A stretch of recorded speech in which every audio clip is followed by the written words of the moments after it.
بسم اللہ الرحمن الرحیم۔ حضرت فاطمہ بنت اسد حضرت علی رضی اللہ تعالیٰ عنہ کی والدہ ماجدہ اور خاتون جنت فاطمہ الزہرا رضی اللہ تعالیٰ عنہ کی ساس تھی۔ سیدہ فاطمہ رضی اللہ تعالیٰ عنہ نے اپنی ساس فاطمہ بنت اسد رضی اللہ تعالیٰ عنہ کی خدمت کر کے دنیا میں ایک مثال قائم کی اور ثابت کیا کہ بہو اور ساس کے تعلقات اس طرح کے ہوتے ہیں۔ سیدہ فاطمہ رضی اللہ تعالیٰ عنہ جب گھریلو کام کاج سے فارغ ہو جاتی ان کی ضرورت کا خیال کرتی، انہیں زیادہ کام نہ کرنے دیتی، ان کو آرام سے رکھنے کی کوشش کرتی، ان کے کپڑے دھوتی، انہیں کھانا کھلاتی، ان کا بستر صاف کرتی اور بچھاتی، اور اگر کوئی کام ان کے ذمے ہوتا تو اس میں ان کی مدد کرتی۔ ان کی ساس فرماتی ہیں کہ فاطمہ نے جس قدر خدمت میری کی ہے اتنی خدمت شاید ہی کسی بہو نے اپنی ساس کی ہو۔ میری بہو جو حضور کریم صلی اللہ علیہ وآلہ وسلم کی بیٹی ہے، مجسمہ محبت ہے، بے حد خدمت گزار ہے اور مجھے حقیقی ماں کی طرح جانتی ہے۔ حضور صلی اللہ علیہ وآلہ وسلم کو بھی حضرت فاطمہ بنت اسد رضی اللہ تعالیٰ عنہ سے بہت محبت تھی۔ حضرت عبد المطلب کی وفات کے بعد جناب ابو طالب اور ان کی زوجہ حضرت فاطمہ بنت اسد رضی اللہ تعالیٰ عنہ جس محبت و خلوص کے ساتھ حضور نبی کریم صلی اللہ علیہ وآلہ وسلم کی سرپرستی کرتے اور حفاظت و حمایت کرتے، اس کا اندازہ حضور نبی کریم صلی اللہ علیہ وآلہ وسلم کو بخوبی طور پر تھا۔ یہی وجہ تھی کہ جب حضرت فاطمہ بنت اسد رضی اللہ تعالیٰ عنہ کے انتقال کا وقت قریب آیا تو آپ صلی اللہ علیہ وآلہ وسلم نے فرمایا کہ جب وہ وصال کر جائیں تو مجھے خبر دینا۔ چنانچہ حضور کریم صلی اللہ علیہ وآلہ وسلم اپنے صحابہ کرام رضی اللہ تعالیٰ عنہ کی ایک جماعت میں تشریف فرما تھے۔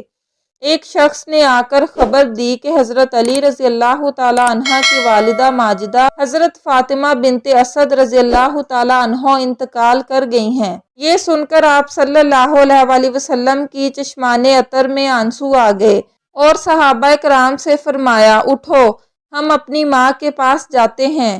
پھر حضور سرکار دو عالم صلی اللہ علیہ وآلہ وسلم کے ساتھ چل دیے۔ جب حضرت فاطمہ بنت اسد رضی اللہ تعالیٰ عنہ کی میت کو دیکھا تو سرہانے کھڑے ہو کر رقت انگیز لہجے میں فرمایا، اے میری ماں، میری والدہ کے بعد آپ میری ماں تھی، اللہ تعالیٰ آپ پر رحم فرمائے۔ حضور سرکار دو عالم صلی اللہ علیہ وآلہ وسلم نے ان کی بہت زیادہ تعریف فرمائی، پھر اپنے بدن مبارک سے اپنی قمیض اتاری اور گھر والوں کو دے کر فرمایا کہ غسل کے بعد اسے ان کا کفن بنانا۔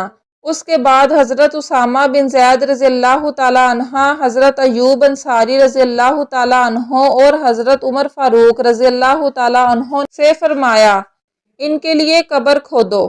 جب حضرت فاطمہ بنت اسد رضی اللہ تعالیٰ عنہ کا جنازہ تیار ہو کر باہر آیا تو آپ صلی اللہ علیہ وآلہ وسلم نے جنازے کا پایا اپنے مبارک کندھوں پر رکھا اور پورے راستے میں کبھی آگے سے اور کبھی پیچھے سے کندھا دیتے تھے۔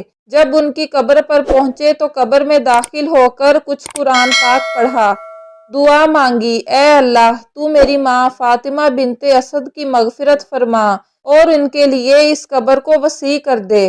پھر جب قبر سے باہر آئے تو حضور سرکار کائنات صلی اللہ علیہ وآلہ وسلم کی آنکھوں سے آنسو جاری تھے اور جنازہ پڑھ کر حضرت فاطمہ بنت اسد رضی اللہ تعالیٰ عنہ کو لغد میں اتار دیا۔ ایک مرتبہ حضرت علی رضی اللہ تعالیٰ عنہ نے دوسرا نکاح کرنا چاہا۔ اس کی وجہ یہ تھی کہ ابو جہل کے بھائی نے حضرت علی رضی اللہ تعالیٰ عنہ کو ابو جہل کی بیٹی سے شادی کی ترغیب دلائی تو حضرت علی رضی اللہ تعالیٰ عنہ نے اس کی حامی بھر لی۔ چنانچہ نبی کریم صلی اللہ علیہ وآلہ وسلم سے اس نکاح کی اجازت لینے کے لیے آئے۔ حضور نبی کریم صلی اللہ علیہ وآلہ وسلم نے سخت ناراضگی کا اظہار فرمایا۔ آپ صلی اللہ علیہ وآلہ وسلم مسجد میں تشریف لائے اور منبر پر چڑھے اور اس طرح خطاب فرمایا، علی بن ابی طالب ابو جہل کی بیٹی سے شادی کرنا چاہتے ہیں اور مجھ سے اجازت مانگتے ہیں، لیکن میں اجازت نہ دوں گا اور کبھی نہ دوں گا۔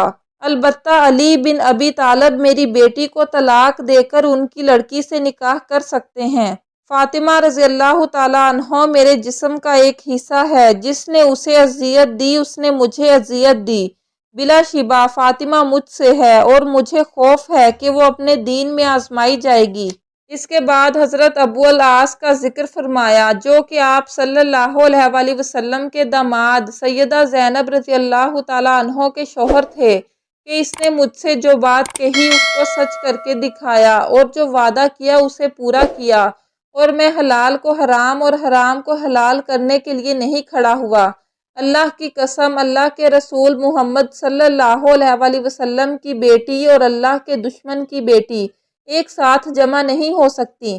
اس معاملے میں حضور سرکار کائنات صلی اللہ علیہ وآلہ وسلم کے خفا ہونے کا سن کر حضرت علی رضی اللہ تعالیٰ عنہ اپنے ارادے سے باز آ گئے، اور جب تک حضرت بی بی فاطمہ رضی اللہ تعالیٰ عنہ زندہ رہیں تب تک حضرت علی رضی اللہ تعالیٰ عنہ نے دوسری شادی نہیں کی۔ ایک حدیث میں ارشاد فرمایا کہ فاطمہ میرے جگر کا ٹکڑا ہے، جس نے اسے تکلیف دی اس نے مجھے تکلیف دی، اور جس نے اس سے بغض رکھا بلا شبہ اس نے مجھ سے بغض رکھا۔ پھر ارشاد فرمایا، بے شک اللہ تعالیٰ فاطمہ کے غصے سے غضب فرماتا ہے اور ان کی رضا سے خوش ہوتا ہے۔ سیدہ فاطمہ رضی اللہ تعالیٰ عنہ جب تشریف لاتی تو حضور نبی کریم صلی اللہ علیہ وآلہ وسلم ان کے لیے کھڑے ہو جاتے اور ان کا ہاتھ مبارک تھام لیتے اور ان کی پیشانی پر بوسہ دیتے اور ان کو اپنی جگہ پر بٹھاتے تھے۔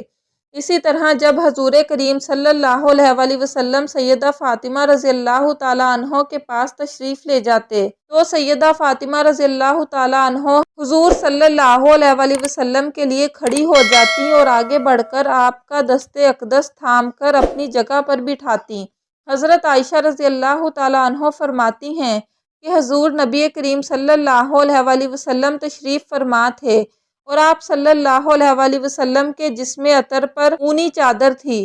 اتنے میں حضرت حسن رضی اللہ تعالیٰ عنہ تشریف لائے۔ حضور نبی کریم صلی اللہ علیہ وآلہ وسلم نے ان کو اپنی چادر مبارک میں لے لیا۔ پھر اس کے بعد حضرت حسین رضی اللہ تعالیٰ عنہ تشریف لائے۔ حضرت محمد مصطفیٰ صلی اللہ علیہ وآلہ وسلم نے ان کو بھی اپنی چادر مبارک میں لے لیا۔ اس کے بعد حضرت فاطمہ اور حضرت علی تشریف لائے۔ رسول خدا محمد صلی اللہ علیہ وآلہ وسلم نے ان کو بھی اپنی چادر مبارک میں لے لیا۔ اس وقت یہ آیات مبارک تلاوت فرمائی، جس کا ترجمہ یہ ہے، بے شک اللہ تعالیٰ ارادہ فرماتا ہے کہ اے اہل بیت تم کو ناپاکی سے دور فرمائے اور تمہیں خوب پاک و منازہ بنائے۔ اور حضور صلی اللہ علیہ وآلہ وسلم نے ان چاروں نفوس قدسیہ کے بارے میں ارشاد فرمایا، میں اس سے جنگ کروں گا جو ان سے جنگ کرے گا اور میں ان سے صلح کروں گا جو ان سے صلح کرے گا۔